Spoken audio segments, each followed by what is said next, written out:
Ken Wargaton, thanks so very much. And hi, everybody. Welcome to the Sam McKee Memorial Broadcast Set. I'm Dave Little, and this is In the Sulky. My guest tonight is the 5-time Dan Patch Driver of the Year Award winner.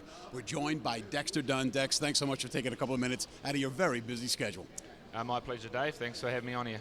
Yeah, it's great to have you, Dex. And, you know, we want to get right to it because there's so much stuff to cover. You know, first and foremost, Driver of the Year, 5 of the last 6 years. How did all this success come to you so quickly? Well, I mean, I've been really lucky with the support I got when I come over. You know, said it many times before, but you know, Chris Ryder, my American father, gave me a shot along with Nifty Norman and then a lot of others. So, you know, we just rode that wave. I've been really lucky to sit behind a lot of great horses, and it's been an enjoyable ride along the way as well. You know, 2018, you came to the States, and you got about 700 drives, so you got your feet wet there. But then in 2019, I see here, they had your all-time highs in starts and in wins. So your first full season here, that's when you got the most work. What changed from one year to the next? Well, I got here in August. You know, I picked up a bit of work when the boys were away, travelling with Grand Circuit, stuff like that. Just keep chipping away, taking any drive I'd get chucked at me, and you know, stuck around over the winter. I was doing 2 nights at Dover, 2 nights at Yonkers, and 2 nights here, you know, all winter. And, you know, things went really good over the winter, and it just led into the new season and got a few opportunities early on. Now, 2024, obviously a very, very big year for you. We want to take a look back at a couple of the horses that you drove awfully well, who did awfully well for you. First and foremost, let's talk about the Trotter of the Year, Jiggy Jo. 6 starts last year and 6 wins. Just how good was this mare? I mean, she is definitely, if not better than Atlanta and Manchego in that classification. Yeah, she was just a champion, you know. I mean, this day here it was pouring down. She never saw the fence, you know, and still race, you know, beat the boys like that. So it was incredible. But yeah, she was just, you know, she was true champion trotter. She was so athletic, so fast. You know, it was a shame the season got cut short. You know, only the 6 starts.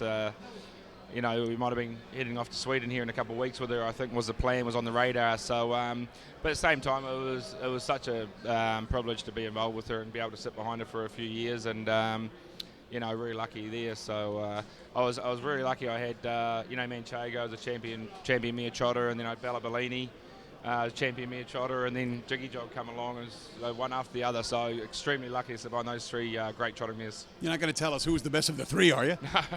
No shot. No shot at that, They're all pretty even. They're all very, very good horses. Jiggy Jo, what was her best characteristic as a racehorse? Just her pure speed. You know, just you got her the right trip and you peeled off the helmet. You know, there's not many trotters that could go quicker than her. Bella probably was one of them, but you know, she just had it. Like I said, she was extremely athletic. She was so light on her feet, and but just so quick. So last year, 8 divisional champions were driven by Dexter. Obviously, Jiggy Jo was the older mare trotter and the Trotter of the Year. Got to talk about Twimb Joe Fresh. Twimb Joe Fresh, the Horse of the Year, 11 out of 13 on the season, and just a marvelous season for Twimb Joe Fresh. Amazing. Yeah, absolute ride of a lifetime with her, Dave.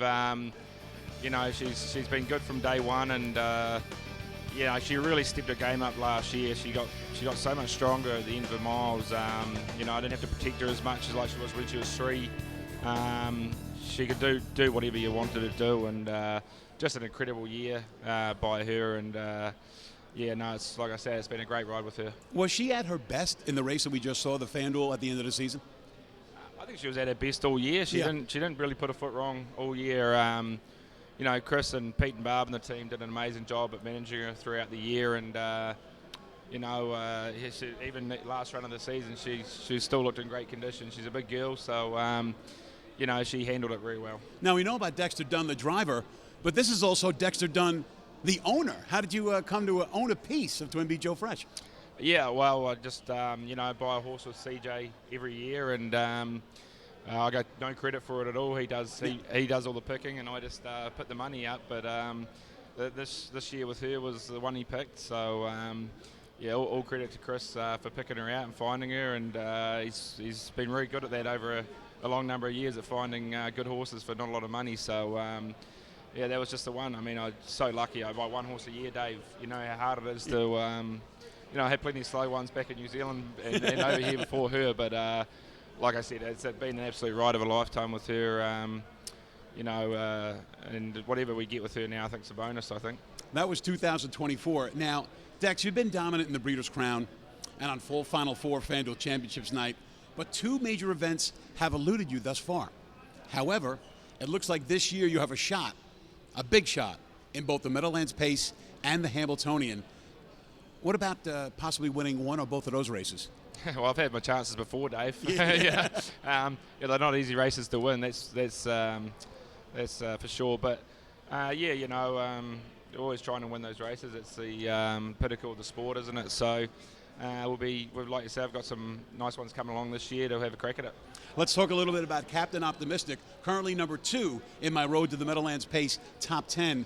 This one certainly an outstanding 2024. The Governor's Cup, another nice victory for the Nancy Tactor trainee. Yeah, you know, he had a good season last year, but he could do things a little bit wrong. You know, a bit of a quirky horse, but you know, he seems to have matured. You know, since last year off the break, and his qualifier here last week was excellent, especially the way he got around the last turn. He used to, you know, dive in a bit in the last turn. The Breeders' Crown last year, he was in a good spot and just got running in so bad in the last turn, probably cost himself a chance at the race. But you know, he's really grown up by the seams of it, and the ability's there, we know that, and yeah, hopefully he can put it all together this year. You know, my buddy John Rallis told me to ask you about Captain Optimistic and the steering issues that the horse had during the course of last year. Have those been corrected coming into this year? I mean, well, it seems like it. You know, I was off the pylons there in the last turn qualifier, and he was good. So it wasn't even really a major. It was mainly just more him being a bit green. You know, a little rubberneckish, as we would say, but. You know, probably just the maturity. He was a big horse last year as a 2-year-old, so he seems to have filled out, you know, into himself quite well. Going to have to be pretty good on Medallands Pace night to beat Blueprint, won't he? I mean, yeah, exactly right. You know, I actually got to sit behind Blueprint in a qualifier here, and I felt his power. A lot of horse there. It sure is. Yeah. It's actually, I think, going to be, you know, really good, strong crop of 3-year-olds this year.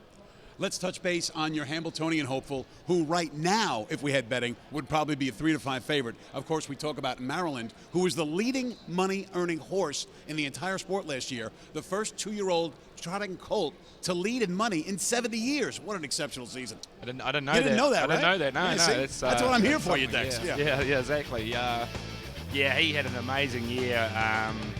You know, I got to sit behind him up here before he qualified, and you know, he was always, you know, giving me a great feel from day one, and he just carried it on through the season. So, you know, he was big last year too. He's really filled out a lot. He looks great, you know, come back this year, and trained him here this morning before the qualifiers, and he had a nice trip around the track and felt really good.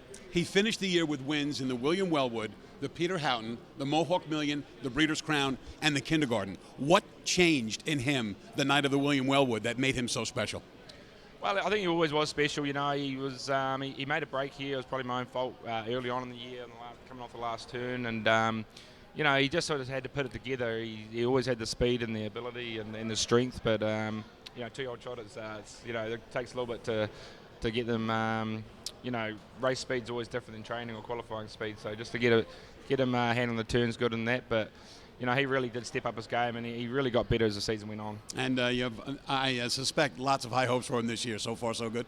Yeah, absolutely. You know, he's obviously going to have a bit of weight on his shoulders, but I'm sure he can handle it. I don't think there'll be a problem too much. But, you know, it's a 3-year-old trotters. It's not an easy year for those trotters, and there's hard battles out there, so he's going to have to bring his A game. Dexter Dunn.